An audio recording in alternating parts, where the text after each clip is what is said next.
congratulations for this award. Starting from Nigeria, you arrived in Qatar. In your life, you have covered 9 editions of the World Cup. What a professional journey has it been? Oh, it's been very fantastic. You know, the World Cup to me is the biggest human spectacle that one can ever talk about. To be part of it has been very amazing to me and very fulfilling to me too. And I'm further inspired by people who have covered 15, 16, 17 World Cups. And I hope I will be able to do that. In my first World Cup, I met a man, Diego Lucero, who was then known to be the only man to have watched all editions of World Cup from 1930 to 1990. So I was privileged to meet him, and I was also privileged to meet him again at USA 94 before he passed on the following year. So I have people whose footsteps I'm following, and I'll keep following them because they are inspiration to me, and the World Cup continues to be bigger and bigger, and it's something that I will forever cherish, especially this award. Yeah, about this trophy, what was your favorite World Cup? My favorite World Cup undoubtedly was Italia 90, which was my very first adventure into World Cup.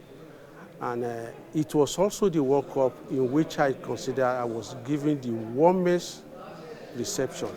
I remember when the accreditation form came, February 2, 1990, and in it there was a card inserted in which we were told that upon arrival in Italy for the World Cup, in whichever vessel you are driving in or that is being taken you to Italy, once you get there, just raise that card.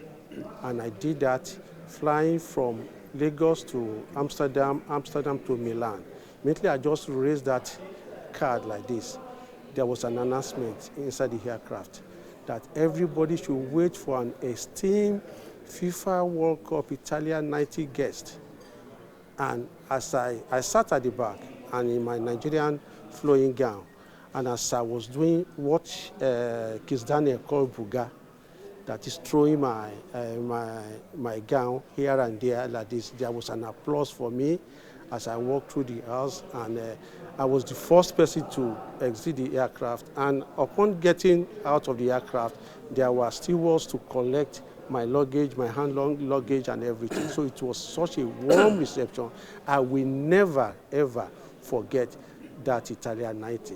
And what about Cameroon, England in the quarterfinals? It was an epic match.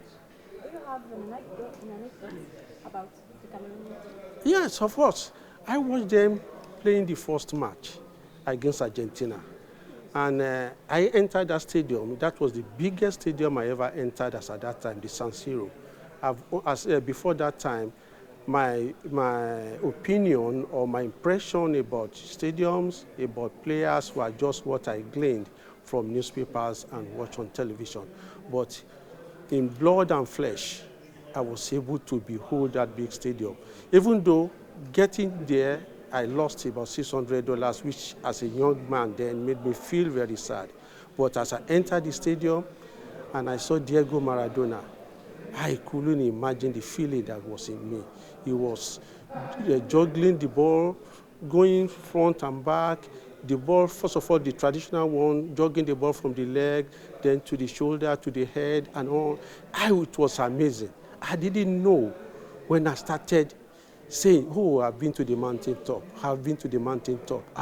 And to everybody there, they were looking at me in bewilderment. They didn't know the kind of feeling I was having.